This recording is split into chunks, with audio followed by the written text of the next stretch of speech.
नमस्कार, खबर समय जगत में आपका स्वागत है। मैं हर्षिता जौहरी। आइए नजर डालते हैं देश प्रदेश से जुड़ी तमाम खबरों। भोपाल। इस समय देश के प्रमुख विपक्षी दल कांग्रेस में भूचाल मचा हुआ है। नए कांग्रेस अध्यक्ष की कवायद चल रही है। पार्टी की अंतरिम अध्यक्ष सोनिया गांधी ने पद से इस्तीफा की पेशकश कर दी है, जिसको लेकर कोई दूसरे अध्यक्ष पर मोहर लगनी है। इसको लेकर नए अध्यक्ष को लेकर चुनावी प्रक्रिया शुरू करने के लिए कहा गया है। इस बीच भाजपा नेता उमा भारती ने अपनी राय साझा की है। उन्होंने कहा, मैं अपनी तरफ से कहना चाहूंगी कि कांग्रेस का कोई पुराना व्यक्ति जो गांधीवादी सोच का रहा है वो कांग्रेस का नेतृत्व करे। उमा भारती ने आगे कहा कि कांग्रेस को असली गांधी की ओर वापस लौटना चाहिए, स्वदेशी गांधी की ओर लौटना चाहिए, जिसमें विदेशी गांधी का कोई एलिमेंट नहीं था। पूर्व मुख्यमंत्री उमा भारती ने आगे कहा कि गांधी नेहरू परिवार का अस्तित्व समाप्त हो चुका है, उनका राजनीतिक करियर समाप्त हो चुका है और कांग्रेस पार्टी का अस्तित्व भी अब देश में नहीं बचा है, इसलिए पार्टी में कौन कहाँ रहे यह महत्व नहीं रखता। उन्होंने लखनऊ का उदाहरण देते हुए कहा कि लखनऊ में तांगे चलाने वाले भी अपने आप को नवाबी खानदान से बताते हैं, तो ऐसा ही हाल कांग्रेस का हो रहा है कि नवाब तो चले गए मगर उनके तांगे चल रहे हैं।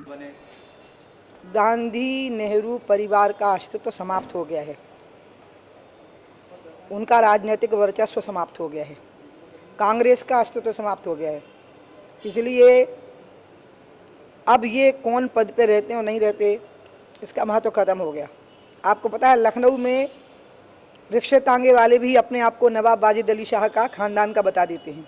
तो अब ये लखनऊ के नवाब वाजिद अली शाह के पड़पोते हैं सबके सब, जिनकी नवाबी चली गई और रिक्शे तांगे चल रहे हैं। दूसरा मुझे ये कहना है कि अब कांग्रेस को गांधी की ओर वापस लौटना चाहिए और मैं अपनी तरफ से कहूँगी कि कांग्रेस का कोई पुराना व्यक्ति जो गांधीवादी सोच का रहा है वो कांग्रेस का नेतृत्व करे और असली गांधी की ओर ये वापस लौटें, स्वदेशी गांधी की ओर, जिसमें विदेशी का कोई एलिमेंट नहीं था।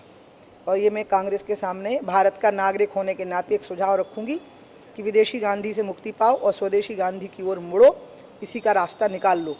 बाकी नेहरू गांधी खानदान का अस्तित्व समाप्त हो गया है। लेकिन जब भी कांग्रेस जो कोरोना मुक्त हो गया, लेकिन जिस तरीके से बड़ी भारी तादाद में बीजेपी का सदस्यता अभियान चल रहा है, कांग्रेस की रैली चल रही, विरोध प्रदर्शन चल रहा है, तो मतलब एक तरफ डर है, एक तरफ ये कहा जाता है कि संडे को लॉकडाउन रहेगा, सारी चीज़ें बंद रहेंगी और दूसरी तरफ इतने बड़े बड़े आयोजन होते हैं।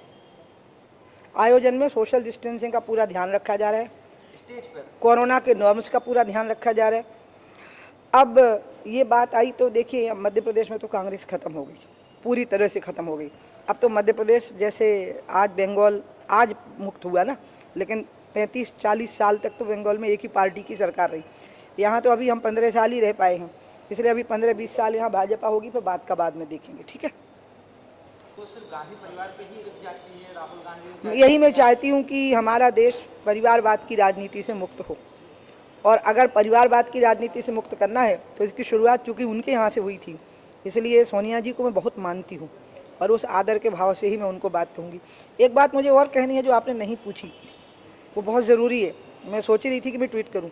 कमला हैरिस अमेरिकन है, कहीं से भी वो भारतीय नहीं है, क्योंकि वो भारत के मूल नस्ल की हैं, अन्यथा वो अमेरिका की पैदा हुई महिला हैं। उनकी पूरी निष्ठा अमेरिका के साथ है। भारतीयों को अगर गर्व करना है तो भारत के बहुत लोग हैं जो भारतीय रहते हुए दुनिया में जाकर के नाम कमा लिए हैं। इसलिए हमें कमला, क्योंकि अमेरिका एक ऐसा देश है जो दुनिया के लोगों ने मिल के बनाया है। अमेरिका की अपनी नस्ल तो समाप्त कर दी गई, जो रेड इंडियंस थे वो वाइट लोगों ने समाप्त कर दिए थे। तो ये जो अमेरिका में आज जो लोग हैं ये बाहर के लोग हैं, उनमें से एक कमला हैरिस भी है। मैं चाहूँगी भारत के लोग अमेरिका की कमला हैरिस उपराष्ट्रपति पद की उम्मीदवार है उस पर गर्व करने की जगह भारत की उन महिलाओं पर गर्व करें जिनने भारत की राजनीति में और दुनिया में अपने स्थान बनाए, नाम कमाए। इंदिरा गांधी हैं, सुषमा स्वराज जी थीं, और भी बहुत सारे लोग हैं, बहुत सारी महिलाएं, उन पर ज़्यादा गर्व करें। तीसरी बात मुझे एक और कहनी है, सुशांत सिंह के केस पे मुझे बहुत दुख हुआ जब मैंने सुना कि उन्होंने आत्महत्या की। अब सब जांच के दायरे में है, सीबीआई दुनिया की एक मान्यता प्राप्त एजेंसी है, इसलिए हम उनकी जांच को प्रभावित नहीं कर सकते। लेकिन और मैं नहीं जानती रिया चक्रवर्ती कौन है, लेकिन 2-3 दिन से मैं अखबारों में देख रही हूँ, टीवी पे देख रही हूँ, अभी भी मैं सुन रही थी किसी भी व्यक्ति को तब ट्रायल पे ले आना जब उसका अपराध प्रमाणित नहीं हुआ, उसको किस दर्द से गुजरना पड़ता होगा, और बाद में वो मान लो अपराध मुक्त भी साबित हो गया, लेकिन उस दर्द से वो कैसे उभरेगा जो सज़ा उसको अभी मिली है। इसलिए मैं सबको कहूँगी कि इस पूरे मामले में मीडिया रिस्ट्रेन करे, राजनीति ना करें, नेता भी रिस्ट्रेन करें और क्षेत्रवाद की राजनीति ना करें। ये महाराष्ट्र बंगाल वर्सेस बिहार नहीं है, ये पूरी तरह से एक अभिनेता जिसने भारत की कला की जगत में एक योगदान दिया, उसके जीवन के अंत का एक मसला है। उस मसले में एक महिला भी जुड़ी हुई है। उस महिला की इज्जत को अभी हमें ट्रायल पे नहीं डालना चाहिए, तब तक जब तक कि वो अपराधी प्रमाणित ना हो जाए। मैं इतना जरूर कहना चाहती थी। जो बात आप कह रही हैं ऐसी ही बात मतलब कई नेताओं ने, कई बुद्धिजीवी लोगों ने भी कही है और यही कहा है कि बिहार में चुनाव है, इस वजह से इस तरीके की चीज़ें जोड़ी जा रही हैं बिहार पुलिस।